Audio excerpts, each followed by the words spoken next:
Seja bem-vinda, seja bem-vindo ao Papo de Empreendedora. O relatório Women at Work, pesquisa global que ouviu mais de 5 mil mulheres, concluiu que, mundialmente, as mulheres estão mais estressadas. O estigma da saúde mental persiste e as longas horas de trabalho cobram seu preço. Metade das mulheres na pesquisa deste ano descrevem seus níveis de estresse como mais altos do que no ano passado. Metade das mulheres que vivem com parceiro e têm filhos em casa têm a maior responsabilidade pelos cuidados com os filhos, 4% a mais do que em 2023. No contexto brasileiro, ainda prevalecem a preocupação com direitos e segurança pessoal e financeira. Se identificou? Olá, empreendedoras! Bem-vindas ao Clube das Exaustas. Tema do segundo episódio do podcast Papo de Empreendedora. Eu sou a Gabriela Anastácia e hoje vamos bater um papo sobre gestão de emoções. Para isso, eu vou receber a psicóloga Lúcia Petrucci, mestre em psicologia social, especialista em estresse, exaustão e burnout, com mais de 18 anos de experiência em desenvolvimento humano. Oi, Lúcia! Primeiramente, será que eu pronunciei corretamente seu nome, seu sobrenome? Sim, não, Petrucci. Se for falar italiano, é Petrucci, mas no Brasil a gente fala Petrucci, tá tudo bem também. Primeiramente, obrigada, Lúcia, por aceitar o convite. É muito legal te receber diretamente das redes sociais, né, aqui para o podcast do Papo de Empreendedora. A Lúcia, eu conheci o trabalho dela a partir das redes sociais, acompanhando postagens. Gostei bastante, claro, que eu iria convidá-la, né, para estar aqui no episódio sobre esse tema. Lúcia, fala um pouquinho, se apresenta aqui para a nossa audiência.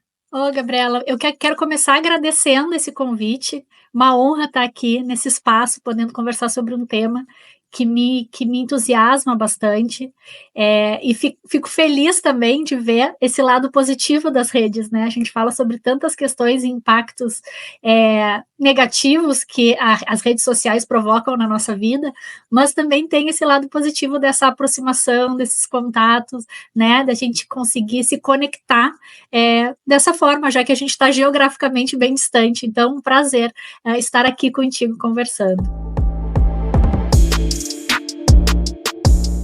E fala um pouquinho, nós estamos a 5 horas de diferença, né? Conta um pouquinho aí sobre a sua jornada, como que você começou a empreender, conta um pouquinho pra gente. Certo, bom, eu sou gaúcha, natural de Porto Alegre, nascida e criada, e há cerca de 7 anos, agora em setembro, vou completar 7 anos que eu me mudei para os Estados Unidos em função de uma oportunidade profissional para o meu marido, e estamos morando desde então aqui na Califórnia, numa cidade chamada Santa Clarita, que fica pertinho de Los Angeles, então estamos aí com 4 ou 5 horas de diferença do Brasil. Eu me formei em psicologia, comecei a atuar dentro de empresas, vamos dizer assim, a minha primeira parte da minha carreira foi toda em trabalho empresarial, com recursos humanos, fiz as minhas especializações, e num determinado momento da minha carreira, impulsionada também por uma ideia de outras colegas também psicólogas, comecei a empreender num serviço de consultoria, ainda aí no Brasil, voltado para situações de crises e emergências empresariais. E dentro desse contexto foi quando eu fui fazer o meu mestrado, que já era um desejo, um projeto meu, mas que eu acabei casando o projeto do meu mestrado com esse empreendimento, com esse projeto profissional novo. E aí eu comecei minha trajetória nessa área de estresse, de exaustão e principalmente de burnout, porque o meu mestrado foi todo focado em burnout. Eu fiz um trabalho de investigação de preditores de burnout em bombeiros, com o Corpo de Bombeiros de Porto Alegre, e um trabalho de intervenção, o desenvolvimento de um treinamento de intervenção. E por alguns anos eu fiquei trabalhando, esse foi o meu primeiro empreendimento, né, trabalhar nessa consultoria. Depois, por circunstâncias da vida, nós 3, inclusive éramos 3 sócias, todas as 3 acabaram saindo do Brasil por circunstâncias diversas, e essa sociedade se desfez. E quando eu me mudei, eu fui a última a sair, inclusive, quando eu saí do Brasil, aí quando eu cheguei aqui nos Estados Unidos, eu comecei a rever também a minha carreira, porque eu já não queria voltar a trabalhar em empresa. Eu sou mãe, de duas crianças, hoje o Caio, que é o mais velho, tem 7 anos, e a Isabela, que é a mais novinha, tem 4. E eu estava já longe da minha família, com o suporte social reduzido, a gente vai falar bastante sobre essas questões, nessas realidades, e eu não queria voltar a trabalhar em empresa, num modelo de trabalho que eu ia experimentar, como eu já havia experimentado, inclusive no passado, burnout, tudo isso, e eu comecei a empreender para trabalhar num processo de mentoria, ajudando, né, pessoas a lidar com situações de estresse, exaustão e burnout, é o que eu venho realizando desde então. Eu trabalho fundamentalmente com brasileiros de diversos lugares do mundo, e foi uma questão muito sem querer, sabe, Gabriela? Mas hoje, a grande maioria das pessoas que contratam o meu trabalho, que se aproximam do meu serviço, são mulheres. Então, eu acabei começando a dialogar muito com o público feminino, não foi uma coisa que inicialmente foi intencional, mas que foi se convergindo para isso, e hoje eu dialogo muito com essa realidade feminina que é provocadora de estresse, de exaustão, de burnout, muito com a intenção de um trabalho de psicoeducação, sabe? Acho que é isso que eu sempre falo, conscientizar as pessoas do que provoca e educar e mostrar como é que a gente faz para prevenir, né? Porque o mundo está cheio de elementos aí que contribuem ainda mais para o nosso estresse, para a nossa exaustão, para o nosso burnout. Se a gente não desenvolve certas consciências e conhecimento, num processo também de autoconhecimento para identificar os nossos limites, para identificar como é que isso começa a se manifestar na gente, para que a gente possa se proteger, para que a gente possa promover saúde, qualidade de vida e bem-estar. Daí a gente vem para uma questão muito importante, né? Que às vezes as pessoas têm muita dúvida. Como que a gente consegue nomear, diferenciar o que é estresse, o que é exaustão, o que é burnout? Acho que muitas mulheres, às vezes, pelo que eu percebo, né, conversando com amigas ou mentoradas, eu ouço muito as mulheres falando, estou estressada, estou exausta, mas até que ponto a gente classifica, né, da forma médica, forma técnica, né? Uhum. Eu percebo que ainda há uma dificuldade nesse diagnóstico. E até, claro, né, também há uma certa resistência de buscar o apoio para identificar, né, para ter o diagnóstico certo. Muitas mulheres falam o tempo todo, eu estou cansada, é um cansaço que não passa, eu não aguento mais. Uhum, perfeito, e é exatamente assim que acontece. Existe uma diferença, poucas pessoas sabem qual é, ou melhor, as pessoas muitas vezes até sabem que existe uma diferença, mas não conseguem compreender qual é a diferença.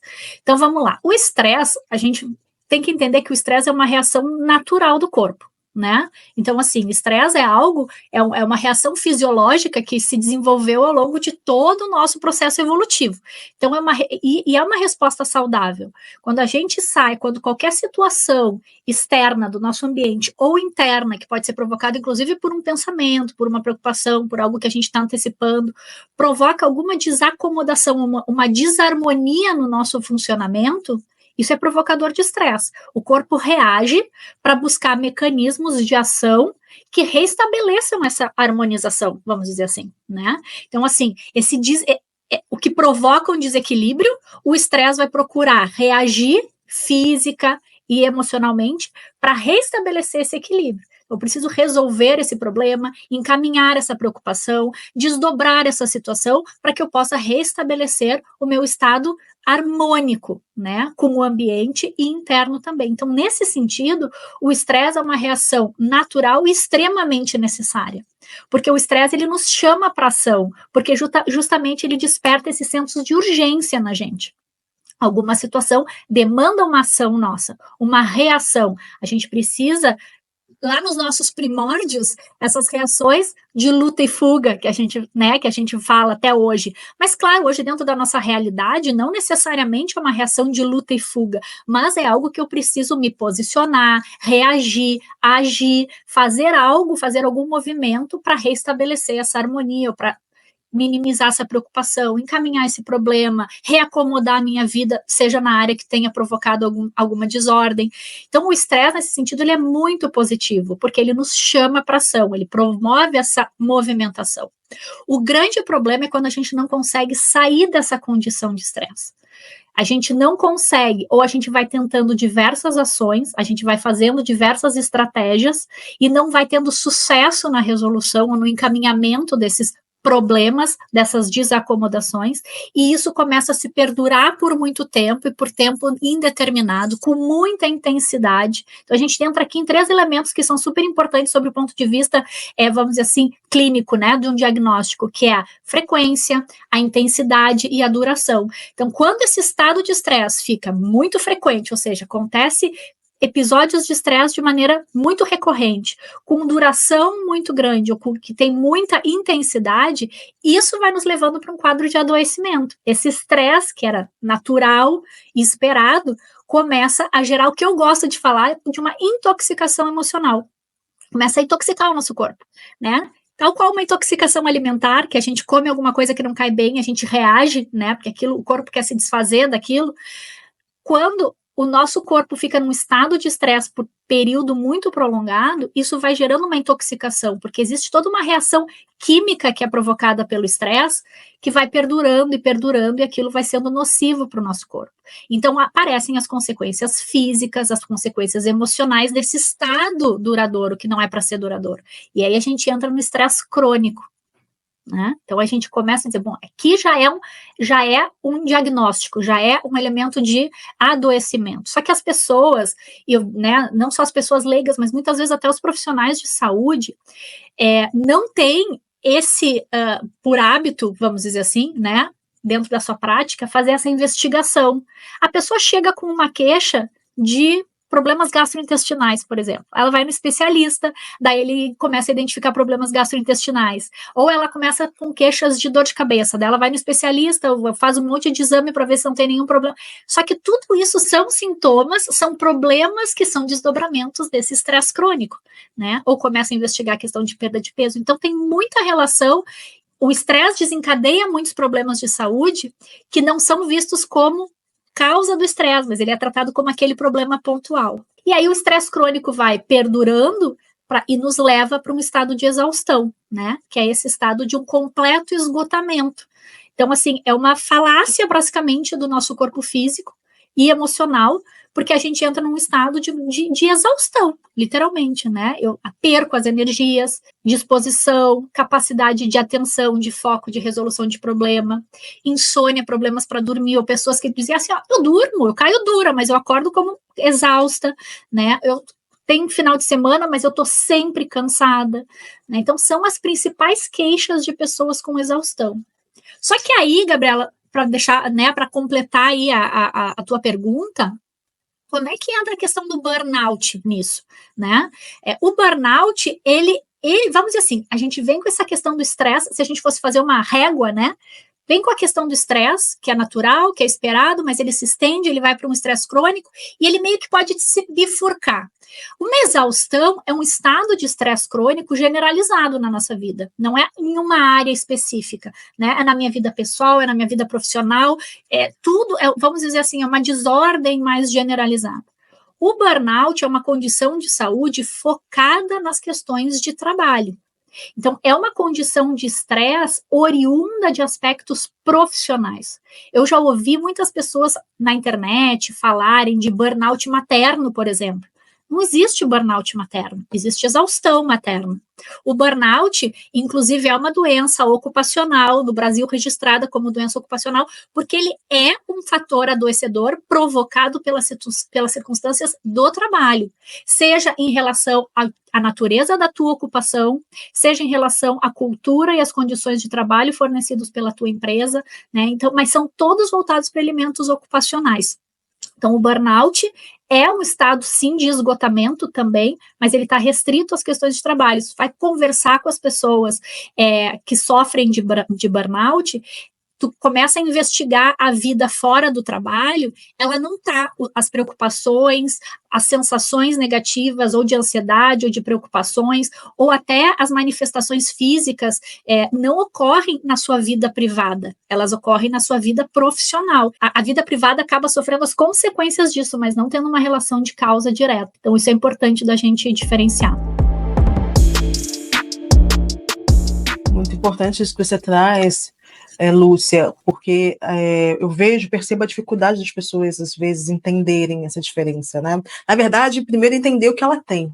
Isso. Porque, como você falou, Às vezes aquela mulher ela vai ao médico, diferentes especialistas, cada um passa uma coisa, uma medicação, e aí, se ela não é uma mulher que tem um repertório, ela não consegue também, às vezes, chegar nesse diagnóstico. Uhum. Porque como ela não tem autoconhecimento, não tem repertório, ela tem muita dificuldade também de chegar a esse diagnóstico. E uma coisa que eu ouço muito, né? Eu sou mentora da Aliança Empreendedora, mentora de negócios, e ali com as mentoradas, eu ouço muito essa provocação, mas eu estou cansada, mas eu não posso fazer nada porque eu preciso garantir o mínimo, né, para minha família. Então, é muito difícil a gente usar essas nomenclaturas para uma mulher que está num cenário, às vezes, de sair de um episódio de violência doméstica. Uhum. Ela está indo empreender porque ela quer deixar o marido, né? Ela quer conseguir independência financeira. Então, são desafios, às vezes, que a gente tem que trabalhar na base. Mas como também oferecer para essa mulher ferramentas para que ela possa, sem nenhum tipo de orçamento inicial, ela possa entender, né, e fazer uma melhor gestão das emoções dela, gestão do estresse. Quais ferramentas práticas que ela pode, ali no dia a dia, ela pode se apropriar para tentar aliviar esses sintomas, né? E até identificar o que ela tem e aliviar esses sintomas. Perfeito. E aí eu volto num ponto que eu até falei ali na abertura. O processo de psicoeducação ele é importante por causa disso, bem como tu trouxesse. As pessoas não conseguem identificar que aquilo que elas estão tendo é decorrência do estresse, de um estresse crônico, de uma exaustão, quiçá de um burnout, né? Então, quando a pessoa ter acesso a essas informações, a esse conhecimento, para que ela possa olhar para a sua vida, para o seu entorno, para o seu contexto, porque ela está sentindo, para as coisas que estão se manifestando na vida dela e entender, poxa, isso aqui se trata de um estresse crônico, eu estou passando por um processo de exaustão. Ela também vai ter muito mais clareza para pedir uma ajuda, por exemplo, né, para poder investigar ações que ela possa fazer em relação a minimizar esses danos, porque eu sempre falo o seguinte, Gabriela, estresse, fazer gestão do estresse não é acabar com os problemas da nossa vida, quiçá fosse, que coisa boa se fosse isso, dizer assim, então a gente lida com o estresse acabando com os problemas, mas a vida não é assim, né? A gente não tem controle sobre o ambiente, sobre as adversidades, sobre as circunstâncias que podem surgir, né? E que estão alheias à nossa vontade. Isso faz parte da vida. Claro, tu trouxesse alguns pontos aí bem relevantes, né? Pessoas que estão em situação de violência, que estão em situação de ameaça. A gente tem situações de um cuidado, né? Que precisa de um cuidado, de uma atenção super especial também de proteção para essas pessoas, né? Mas existem problemas, né? Nos nossos relacionamentos, no nosso trabalho, nas nossas estabilidades financeiras, nas contas para pagar, né? Então, eliminar ou fazer gestão do estresse não é eliminar isso e dizer, eu vou viver no mundo de Alice sem problemas. Não. É a gente entender que a gente tem como fortalecer ferramentas, né, comportamentais e no nosso estilo de vida, que para mim são 2 pilares estruturantes na gestão do estresse. Não dá para falar de gestão de estresse sem falar de estilo de vida e de comportamentos que vão me dar condições de enfrentar essas situações com mais qualidade de vida, preservando a minha saúde, né? Não me expondo a situações de riscos de saúde física ou emocional, né? O grande problema de um estresse crônico, por exemplo, é que ele acaba sendo uma porta de entrada para a ansiedade, para a depressão, e nós, mulheres, somos o público mais afetado em relação a essas enfermidades, por exemplo, na saúde emocional, né? Então, assim, fazer gestão do estresse é criar condições para que eu tenha estrutura física e emocional de lidar com as adversidades da minha vida, continuar lidando com as obrigações, responsabilidades, desejos, planos, mas de uma forma que eu não esteja me expondo, né, a esses riscos, né, que vêm junto com situações de estresse, de burnout e de exaustão. Então, assim, qualidade, estilo de vida e comportamentos é fundamental. Tem uma coisa que eu digo muito também para as minhas clientes. Não é sobre, para fazer gestão de estresse, não é sobre tu colocar mais coisas no teu prato, porque isso é uma coisa que quem está sofrendo de estresse, de exaustão, se apavora quando penso assim, tipo, tudo bem, a Lúcia é especialista, ela pode me ajudar, mas agora não dá, porque eu não tenho mais nem tempo, não tenho como colocar mais coisa na minha vida. Fazer gestão do estresse não é colocar mais coisas na nossa vida, é a gente aprender a organizar, reorganizar aquilo que a gente tem para fazer, né? É sobre fazer diferente, e o nosso estilo de vida e os nossos comportamentos, e nesse caso especificamente os comportamentos, é que estratégias que eu vou usar, né, nas minhas escolhas, na minha comunicação, na minha priorização de necessidades, na gestão do meu tempo, que vão estar trazendo uma reacomodação para as coisas que eu faça de forma tal que não me adoeça. Quero aproveitar e compartilhar contigo um dado de uma pesquisa que eu carrego embaixo do braço, assim, para todo lugar que eu vou, porque foi, assim, para mim foi um divisor de águas, inclusive, na orientação do meu trabalho metodológico. Foi uma pesquisa realizada pela Universidade de Toronto, ela é de 2015, ela é pré-pandemia, mas é uma pesquisa feita com mulheres, né, que eles procuraram investigar quais eram os principais fatores de risco associados a esse estresse crônico, essa exaustão no universo feminino, né? Será que essa figura da supermulher é uma figura que está relacionada com o estresse, né? Será que isso é um fator de adoecimento? E foi muito interessante e curioso que eles identificaram que a quantidade de atividades, de obrigações, de responsabilidades na vida de uma mulher não era o que é fator de risco para o estresse. Não é o quanto de coisas que tu faz, mas as intenções e a verdadeira satisfação que as coisas que tu faz te geram. Olha só que interessante e que divisor de água. Então, assim, eu posso fazer uma porção de coisas na minha vida, ser uma mulher sobrecarregada em termos de atividades, responsabilidades, meu trabalho, minha casa, minha família, os cuidados, enfim, chegar no final do dia e dizer, realmente eu tô cansada, mas eu tô satisfeita, porque eu consigo ver valor nas coisas que eu tô fazendo, eu consigo ver intenção e o porquê que eu tô priorizando as coisas da maneira que eu tô priorizando. Isso gera satisfação e é preventivo de estresse e exaustão. Já mulheres que não conseguem atribuir esse senso de realização, de valor, de intenção, que é o que eu digo, assim, é viver no piloto automático, sabe? A gente acorda, segue fazendo um monte de coisa, já não sabe nem por que bem tá fazendo aquilo, daquele jeito, naquela ordem, por que tá priorizando essas coisas. Chega, sim, também no final do dia cansada, mas com esse senso de insatisfação, com essa sensação de não estar realizada, de não estar feliz, de não saber nem por que tá fazendo aquilo daquele jeito. Isso é promotor de estresse. Isso é promotor de exaustão.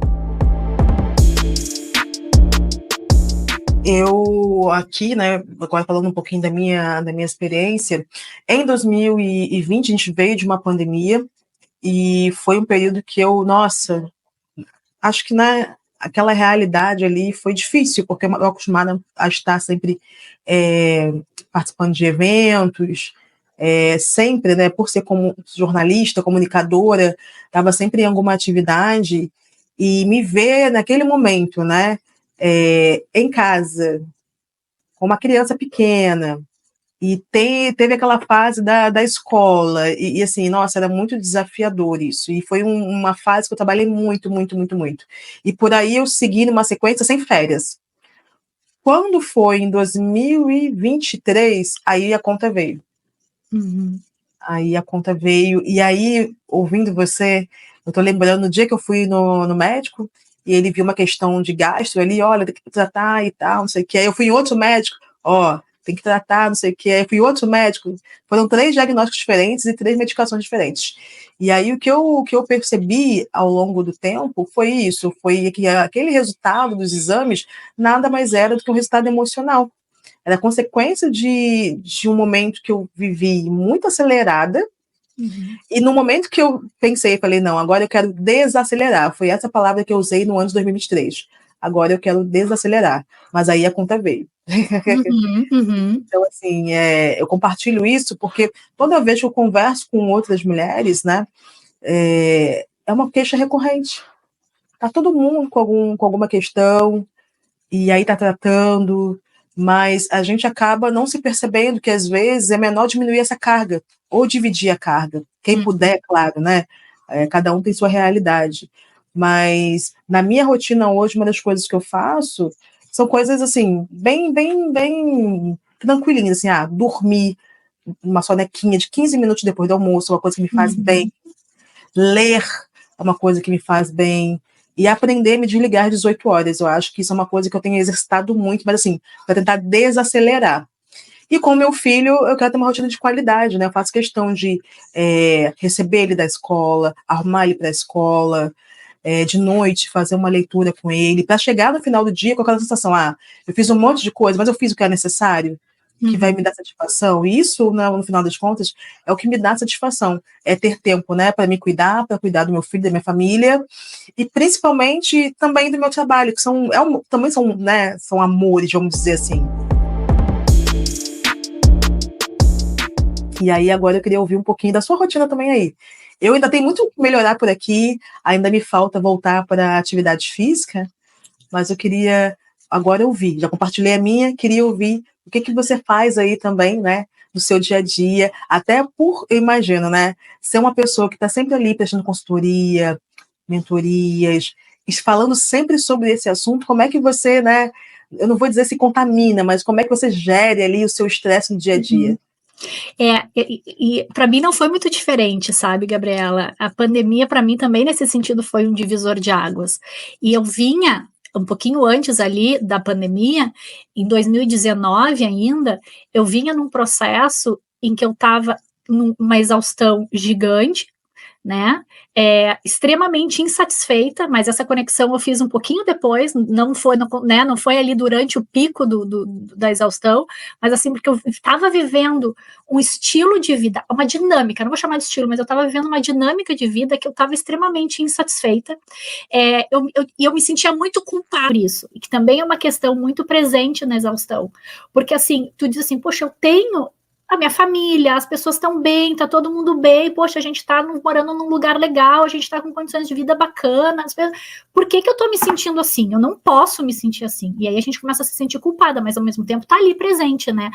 A exaustão, a irritabilidade. Eu tava extremamente insatisfeita com a forma como eu tava me relacionando com os meus filhos, com o meu marido, né? Eu tava realmente uma pessoa assim, eu não me suportava em certos momentos. E aí veio essa questão de uma ansiedade extrema, de quadros de depressão, né, da gente vai se sentindo extremamente incapaz, a nossa autoestima vai baixando, a nossa autoconfiança no sentido de dizer, não tem como eu fazer diferente, não dá, ou eu aceito as coisas do jeito que são e suporto, a gente vai se sentindo incapaz de fazer grandes mudanças, que são todos esses elementos do quadro de exaustão, né? E aí veio a pandemia, fechou tudo, né? E aí ficou essa coisa assim, todo mundo confinado em casa e eu já com essa panela de pressão, né? E aí que eu comecei, quer dizer, só um pouquinho, né? Já estava aí com o meu mestrado de burnout, estudando, fazendo, só um pouquinho, como é que eu posso reorganizar a minha vida, né? O que eu tenho para fazer que está naquelas circunstâncias, né? Que a gente estava repleto de privações, o que está ao meu alcance fazer? E foram nas pequenas coisas, bem pequenininhas, Gabriela, que foram fazendo mudanças significativas e foram me dando força para dar os próximos passos. Então, assim, por exemplo, né, na época ali da pandemia, o meu mais velho estava com um pouco menos de 4 anos, ia fazer 4, e a pequenininha tinha meses, ela não tinha um ano ainda, né? Então, uma das coisas que mais me perturbavam era a coisa do meu despertar. O meu despertar, ele nunca era um acordar. Eu sempre estava ali, eu era acordada por uma criança chorando, pedindo alguma coisa, ou chorando porque estava na hora de mamar, porque ela ainda mamava, ou outro porque tinha que ir no banheiro. Então, assim, sabe, isso era uma coisa que eu já me agitava de uma forma o meu dia, eu já começava com aquela sensação do não tenho tempo, nem para acordar, nem para, sabe, acordar, ir num banheiro, abrir o olho, pensar um pouco. Isso estava me fazendo muita falta. Ao mesmo tempo, exausta, a coisa do tipo assim, eu nem penso em acordar cedo não, em acordar mais cedo, né, porque eu preciso dormir. Mas quando eu disse assim, não, só um pouquinho, o que eu preciso? De 20 minutos? Então eu prefiro acordar 20 minutos antes, para ter 20 minutos de fazer alguma coisa, né, no meu despertar, que eu consiga me movimentar antes deles, me antecipar a eles, para que eu esteja pronta para começar a atender a necessidade do outro, né? E aí isso foi fazendo uma gigante mudança na minha disposição, já desde o início do dia e na qualidade do meu dia. Então, esses 20 minutos, eu acordava com calma, eu pegava 5 minutos e eu comecei a desenvolver a prática que eu levo até hoje na minha vida, que é de meditação. E assim, a gente vai desmistificando muito também o que é a meditação, um exercício de respiração, um exercício de concentração, que não precisa ser mais do que 5 minutos, mas que te coloca, assim, um senso de presença. É aqui que eu tô, é assim que eu quero começar. E eu desenvolvi esse hábito de dizer o que eu quero para o meu dia, como é que vai ser o meu dia, né, para que eu também possa ir me preparando, né, que eu não fosse ser atropelada pelas demandas, sabe? Mas que eu fosse estar ali já mais no senso de preparação. Fui introduzindo certos hábitos como me exercitar, que eu estava absolutamente sedentária, e ainda que a gente estivesse numa situação de pandemia, né, eu criei certas coisas dentro de casa mesmo, que era meia horinha, que era a minha hora que eu ia me ausentar para fazer algum tipo de atividade, né, leitura, como tu trouxesse. Então, assim, eu comecei a dedicar algum tempo também ao meu projeto profissional, porque o que eu realizo hoje, eu estava começando a pensar nele quando veio a pandemia. Né? E aí desorganizou e também foi mais um elemento de frustração na época. Então, assim, quando eu fui incorporando pequenas coisas no meu dia, né, no meu estilo de vida, e que eu fui fazendo com mais intenção, e acho que tu narrou isso também aí no teu exemplo, né, quando tu dissesse, poxa, hoje eu faço certas escolhas conscientes, né, de por que eu estou fazendo isso, qual é o benefício que eu tenho em retorno ao fazer essa atividade, e a gente vai colocando intenção e fazendo esses ajustes, gradualmente e naturalmente a gente vai sentindo o impacto disso na nossa disposição, na nossa qualidade de vida, e isso também vai nos dando gasolina, vai sendo gasolina e motivação para a gente fazer mais, porque a nossa autoconfiança e a nossa autoestima, ela vem de uma prática diária, né? Onde eu me vejo capaz de fazer algo, eu me vejo capaz de fazer algo mais. Se eu conseguir ajustar de um lado, eu consigo fazer outra coisa também. Isso é autoconfiança e autoestima, nos colocar em movimento. Quanto mais parados a gente vai ficando e menos a gente vai se deixando de lado coisas que são fundamentais para a gente, mais incapaz a gente vai se sentindo de fazer.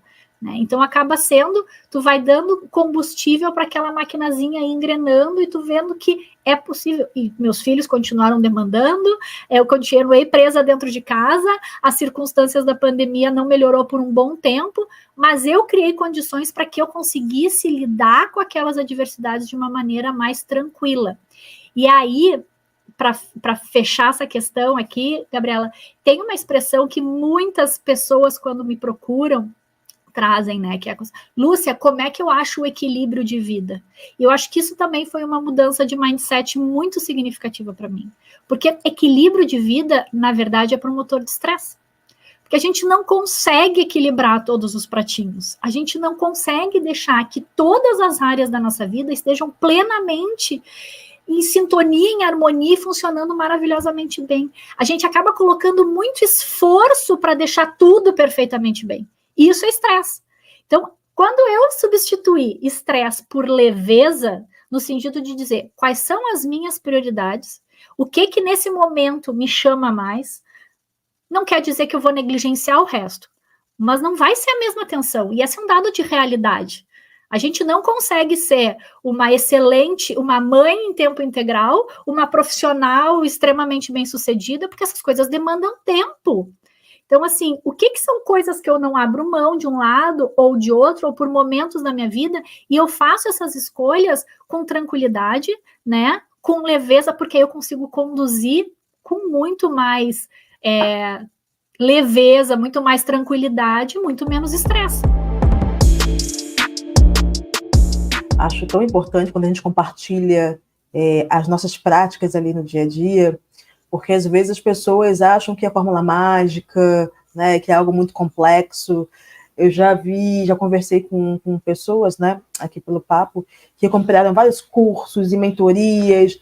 Gente, foca em uma coisa só, começa a se organizar por ali. Tem até um autor que eu vi que você leu recentemente, né, que é o do Hábitos Atômicos, e ele fala sobre isso, o James Clear. Quando está tudo confuso à sua volta, retorne ao básico.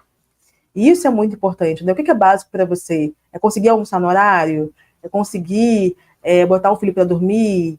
conseguir acordar 20 minutinhos para ter o seu tempo, o tempo de tomar um banho, ir ao banheiro. Enfim, acho que isso a gente precisa rever, ainda mais nesse momento onde que o mundo está tão acelerado, né?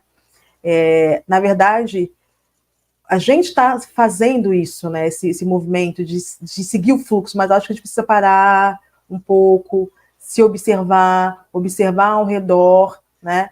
Para começar a se entender e a nomear o que está acontecendo dentro da gente.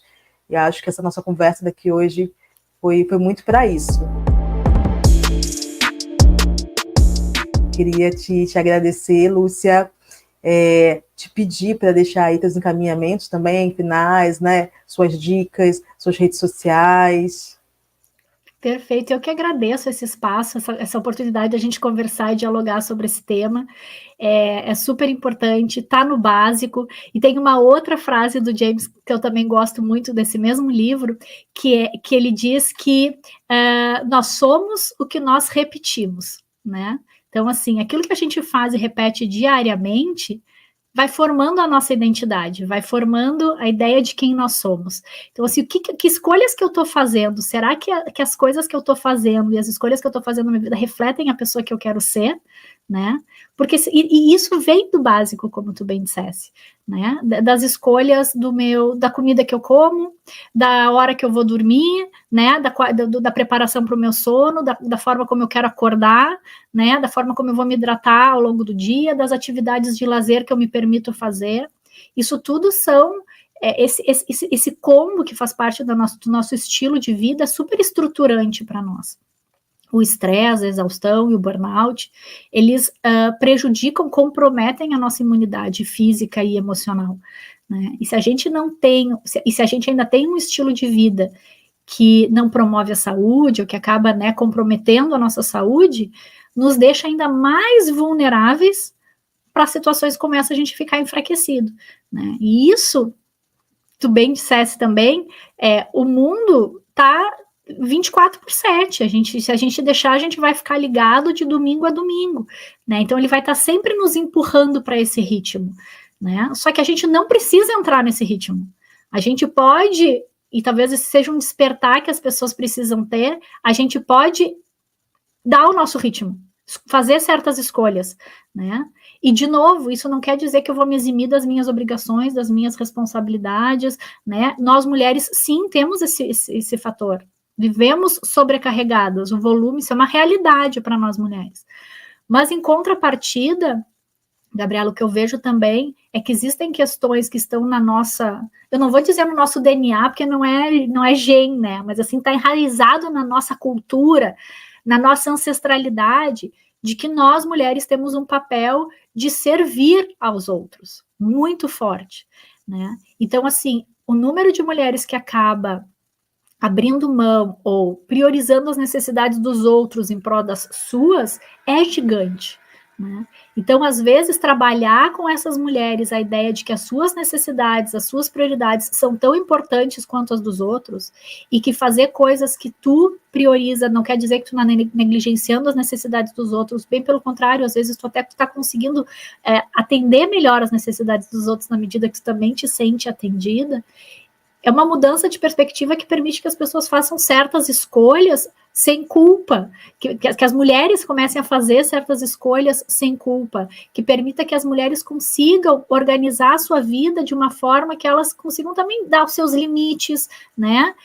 E não se ausentar, não se eximir das suas responsabilidades, mas poder dizer, olha, se eu tenho que fazer, eu quero que seja feito assim, né? Porque dessa forma é melhor para mim, não só o que é melhor para os outros. Então, tem todo esse processo de reeducação e que envolve questões culturais, sem dúvida. O mundo está mudando? Eu acho que o mundo está mudando bastante, né? Sou bem otimista nesse sentido, né? Sou da turma dos otimistas. Eu acho que não está perfeito, longe disso, mas muita coisa já se conquistou. Espaços como esse, inclusive, de duas mulheres dialogando sobre empreendedorismo feminino, de trazendo a sua opinião, de compartilhando as suas experiências, poxa, isso foram conquistas muito importantes, né? E que a gente, então, são frutos de mudanças. Tem muita coisa para mudar ainda. Tem, mas a mudança social, ela naturalmente, né, por ser de um volume grande, ela é mais lenta e gradual. Então, a gente não necessariamente precisa ficar à mercê dessa mudança. Tem mudanças pessoais que a gente pode promover na nossa vida que vão gerar impactos significativos também na nossa relação aí, né, com o contexto social. Então, é isso que eu também procuro trazer muito para as mulheres, para o público que me acompanha, né, assim, tem muita mudança social a ser feita, tem, mas tem muitas mudanças individuais que você pode fazer e que vão promover significativamente qualidade de vida, saúde, bem-estar, e isso é responsabilidade unicamente nossa, né, a partir das nossas escolhas. Nossa, muito bom te ouvir, Lúcia. Deixa a nossa audiência, né? Fala suas redes sociais, onde te encontrar. Podem me encontrar Instagram, TikTok, tô até me sentindo moderna lá no TikTok. Não é bem da minha geração, mas tô lá também. No @Lúcia Petrucci de Mello, Petrucci com 2 Cs. E também no YouTube, eu tenho um canal que eu chamo de Você Mais Livre, Leve e Solta, onde tenho vários vídeos lá também compartilhados. Faz um tempinho que eu não boto novos vídeos, mas tem muito material legal lá envolvendo essas temáticas que nós falamos hoje aqui. Ah, bacana. Obrigada, Lúcia, né, mais uma vez. Adorei conversar com você. Espero que a gente volte a conversar mais vezes, né? E, gente, sigam a Lúcia, acompanhem o trabalho dela, é muito importante, é muito bacana. Valorizem o trabalho de mulheres, né? Acho que a gente precisa estar sempre falando sobre isso.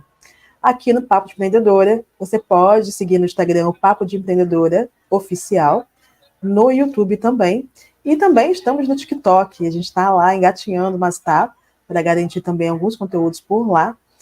O Papo de Empreendedora, ele é esse laboratório de ideias, de conhecimento, de trocas, ele é nosso, né? A ideia do podcast é sempre receber de 1 a 2 convidadas, mas a gente manter aí uma constância para falar de assuntos que nos atravessam, né? Assuntos que fazem parte do nosso dia a dia. E eu quero agradecer novamente para a Lúcia e convidar você, se não ouviu ainda o episódio Autocuidado de Verdade, está muito conectado com esse episódio de hoje aqui, o Clube das Exaustas. Então, já maratona aí, tá fazendo alguma atividade, vai arrumar a casa, vai fazer alguma coisa no banho, coloca, né, os episódios para você ouvir essa sequência, porque está muito legal. E até a próxima.